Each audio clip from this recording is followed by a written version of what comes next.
favorite dishes, beef dishes, is flank steak. And it used to be just kind of a scrap cut of meat that butchers just kind of put out there and sold very cheaply because it's long strands and tough if you don't prepare it correctly. We're doing something what I think is a better cut of meat now that you're starting to see a lot of in supermarkets called the flat iron steak. So we're going to prepare it just like Liz likes it in a catilina marinade, the simplest thing you'll ever marinate or grill. So let's get started with the flat iron steak.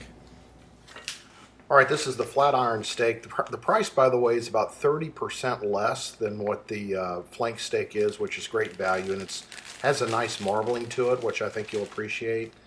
We're just putting the flat iron now into a Ziploc bag, and it's this simple.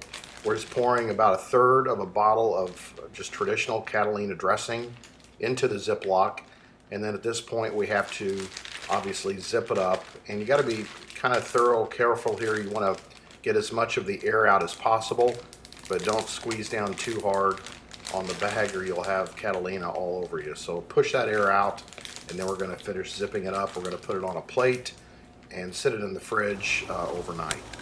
All right, it's time to get the coals started. Obviously, we're using a chimney. We don't use the fuel at all. This is part briquette, part lump charcoal, kind of a nice mixture. At this point, the steak should be out. You want it to come to room temperature. We're going to spread the coals out to make sure we don't have too much heat in different spots. So it's time to put the steak on. So we just bring it out, lay it directly over the coals. It's going to be about 3 to 5 minutes, and then we're going to turn it for the first time. This steak, it doesn't take too long to cook. Now every flat iron's different thicknesses, so you just have to just be with it. Don't walk away from it. I turned it pretty frequently, probably 4 to 5 times. That's the nice caramelization you get from the Catalina dressing. And you really just kind of keep turning it. You don't want it to burn. And this is how you tell if they're done.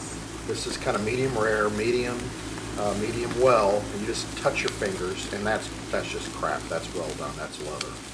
So how pretty is that looking? We're going to take it off the grill at this point.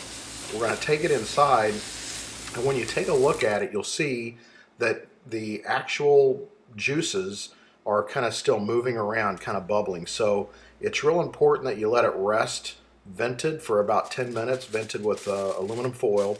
If you cut into it too soon, those fluids just come flying out because they're still moving around in the meat from the heat. So let's carve this puppy up. I love my brisket knife. I use it now in these types of cuts. We wanted to get this medium rare. If you start cooking this any more than medium, it starts getting tough, just in my opinion, like any meat. Look how beautiful that is. Perfectly cooked. The Catalina dressing just gives a nice flavor. You don't need any seasoning, salt, pepper, or anything, and it kind of caramelizes on the outside. This is a traditional way of fixing flank steak. My father-in-law actually taught me how to do it years ago, but we just substituted the flat iron steak. And let's just take a little taste of that. Oh yeah, trust me, you guys have to give this a try. Flat iron steak, thumbs up, baby.